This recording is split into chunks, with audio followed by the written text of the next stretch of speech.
The worst smartphone ever. Welcome back to my channel. It's me, Ashik.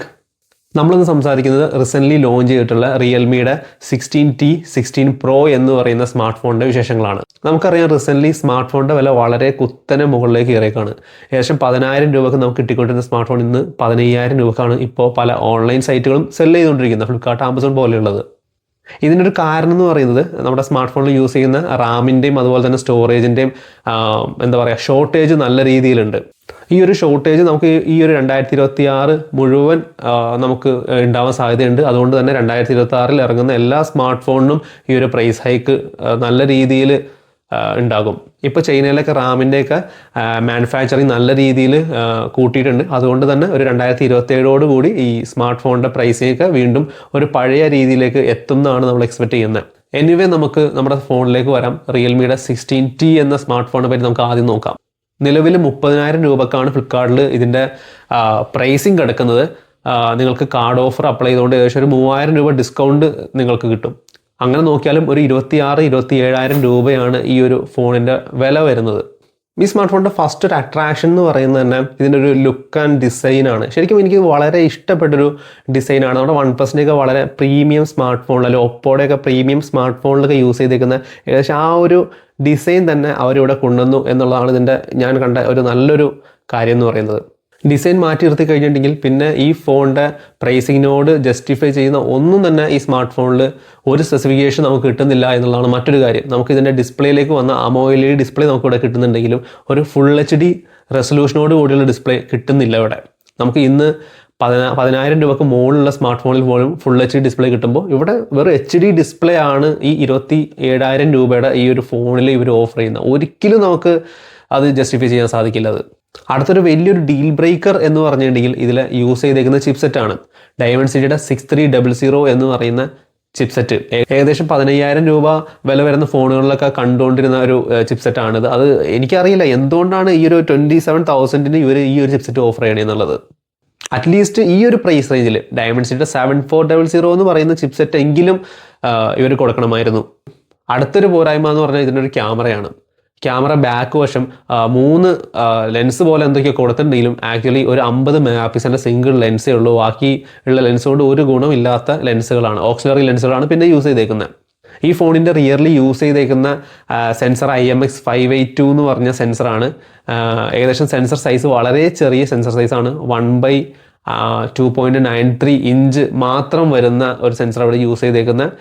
അപ്പോൾ ഇതിൽ നിന്ന് കിട്ടുന്ന ഒരു ഔട്ട്പുട്ട് എനിക്ക് തോന്നുന്നില്ല നല്ലൊരു ഔട്ട്പുട്ട് ഈ ഒരു ക്യാമറ യൂസ് ചെയ്തുകൊണ്ട് നമുക്ക് ക്യാപ്ചർ ചെയ്യാൻ സാധിക്കും. ലോ ലൈറ്റൊക്കെ വളരെ മോശം പെർഫോമൻസ് ആവാനാണ് സാധ്യത.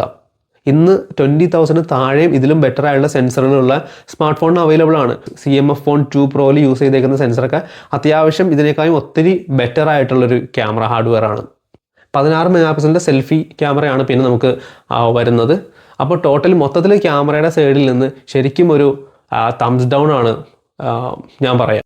നെക്സ്റ്റ് നമുക്കിവിടെ AMOLED ഡിസ്പ്ലേ കിട്ടിയിട്ടും നമുക്ക് ഇൻ ഡിസ്പ്ലേ ഫിംഗർ പ്രിൻറ്റ് കിട്ടുന്നില്ല. എനിക്കൊന്ന് കോസ്റ്റ് കട്ടിങ്ങിൻ്റെ ഭാഗമായിട്ടാണെന്ന് തോന്നുന്നു അതൊക്കെ ഒഴിവാക്കിയേക്കുന്നത്. എന്താണെന്ന് അറിയില്ല. നമുക്കിവിടെ side mounted finger print scanner ആണ് നമുക്കിവിടെ കിട്ടുന്നത്. അതുപോലെ ഗൈറോ സെൻസർ ഇവിടെ മിസ്സിംഗ് ആണ് ഈ ഒരു സ്മാർട്ട് ഫോണിൽ.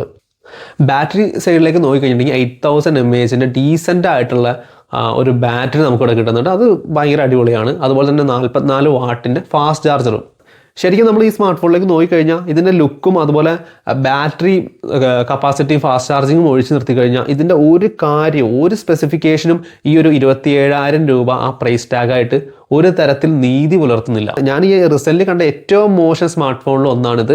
അപ്പോൾ എൻ്റെ സജഷൻ എന്ന് പറഞ്ഞാൽ കണ്ണും പൂട്ടി ഞാൻ പറയുകയാണ്, ഈ സ്മാർട്ട് ഫോൺ നിങ്ങൾ സ്കിപ്പ് ചെയ്യുന്നതാണ് ബെറ്റർ. ഇത് ഞാൻ ഒരാൾക്കും ഇത് റെക്കമെൻഡ് ഞാൻ ചെയ്യില്ല. ഈ ഒരു പ്രൈസ് റേഞ്ചിൽ എനിക്ക് തോന്നുന്നു കുറച്ചും കൂടി ബെറ്റർ OnePlusൻ്റെ Nord CE Lite എന്നൊക്കെ പറഞ്ഞ് റിസെൻ്റ്ലി ലോഞ്ച് ചെയ്ത 22,000 ഒക്കെ ഇറങ്ങിയ ഫോണുണ്ട്. അത് ഇതിനേക്കാളും ഫാർ ബെറ്റർ ആയിട്ടുള്ള ഫോണാണ്. അത് മാത്രമല്ല ആ ഒരു പ്രൈസ് റേഞ്ച് ഒത്തിരി ഫോണുകളുണ്ട് ഇതിനേക്കാളും പ്രൈസ് കുറഞ്ഞ്. അപ്പോൾ അത്തരം ഫോണുകളിലേക്ക് നോക്കുക. ഇത് കംപ്ലീറ്റ് ആയിട്ട് നിങ്ങൾ അവോയ്ഡ് ചെയ്യുന്നതാണ് നല്ലത്. അടുത്തതാണ് ഇവരുടെ pro variant 16 Pro. 200 MP portrait camera എന്നൊക്കെ പറഞ്ഞാണ് ഇത് സെല്ല് ചെയ്യുന്നത്. പക്ഷേ ആക്ച്വലി ഇവിടെ ഒരു ടെലഫോട്ടോ ലെൻസ് പോലും അവൈലബിൾ അല്ല. നമുക്ക് ഈ പ്രോ വേരിയറിൽ യൂസ് ചെയ്തേക്കുന്ന മെയിൻ ക്യാമറ 200 MP ക്യാമറ അത്യാവശ്യം ഡീസൻ്റ് ആയിട്ടുള്ള ഒരു സെൻസറാണ്. സെൻസർ സൈസ് ഏകദേശം 1/1.56 ഇഞ്ച് വലിപ്പം വരുന്ന ഒരു ഡീസൻ്റ് ആയിട്ടുള്ളൊരു ക്യാമറ സെൻസറാണ്. ഈ ഒരു പ്രൈസ് റേഞ്ചിൽ അത്യാവശ്യം ഈ ഒരു സെൻസർക്ക് തന്നെ നമുക്ക് കാണാറ്. വീണ്ടും അൾട്രാ വൈഡിലേക്ക് വന്ന വെറും 8 മെഗാ പിക്സലിൻ്റെ അൾട്രാ വൈഡ് ആണ് ഇവിടെ തന്നിരിക്കുന്നത്. ഫ്രണ്ട് ക്യാമറയിലേക്ക് വന്നു കഴിഞ്ഞിട്ടുണ്ടെങ്കിൽ സെൽഫി ക്യാമറ ഏകദേശം 50 മെഗാ പിക്സൽ ഡീസൻ്റ് ആയിട്ടുള്ളൊരു ക്യാമറയാണ് നമുക്ക് അവിടെ കിട്ടുന്നത്. ലുക്ക് വൈസ് രണ്ട് ഫോൺ സിമിലർ ആയിട്ട് ഫീൽ ചെയ്യുന്നുണ്ടെങ്കിലും പ്രോ വേരിയൻറ്റ് അല്പം ചെറിയ ഫോണാണ്. 6.78 ഇഞ്ചാണ് അതിൻ്റെ ഒരു ഡിസ്പ്ലേ സൈസ് വരുന്നത്. ഡിസ്പ്ലേയിലേക്ക് നോക്കിക്കഴിഞ്ഞാൽ അമോലെഡ് പാനലാണ് വരുന്നത്. നല്ല ബ്രൈറ്റ്നസ് ഉള്ള 4500 നിറ്റ്സ് പീക്ക് ബ്രൈറ്റ്നസ് ഓഫർ ചെയ്യുന്നുണ്ട്. അതുപോലെ തന്നെ ഫുൾ HD പ്ലസ് റെസൊല്യൂഷൻ നമുക്കിവിടെ കിട്ടുന്നുണ്ട്. ഫോണിൻ്റെ പ്രൈസിലേക്ക് വന്ന 37,000 രൂപയാണ് ഇതിൻ്റെ ഒരു പ്രൈസ് വരുന്നത്. കാർഡ് ഓഫറൊക്കെ 5,000 രൂപയുണ്ട്. അപ്പോൾ അത് കഴിഞ്ഞ് ഏകദേശം 32,000 രൂപക്ക് 31-32 ആ ഒരു പ്രൈസിൽ നമുക്കത് മേടിക്കാൻ സാധിക്കും. 16Tയിൽ കണ്ട പോലെ തന്നെ ഇവിടെയുള്ളൊരു വലിയ ഡീൽ ബ്രേക്കർ എന്ന് പറഞ്ഞാൽ ഇവിടുത്തെയും ചിപ്സെറ്റ് തന്നെയാണ്.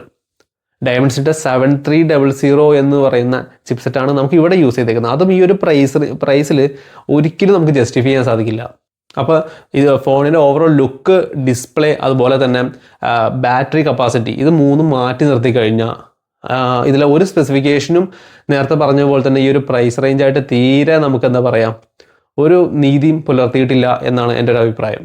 ക്യാമറ ഡിപ്പാർട്ട്മെൻറ്റിൽ അറ്റ്ലീസ്റ്റ് ടെലഫോട്ടോ ലെൻസ് എങ്കിലും പ്രൊവൈഡ് ചെയ്യേണ്ടതായിരുന്നു. നമുക്കതും ഇവിടെ കിട്ടുന്നില്ല ഈ ഒരു പ്രൈസ് റേഞ്ചിൽ നോക്കുമ്പോൾ.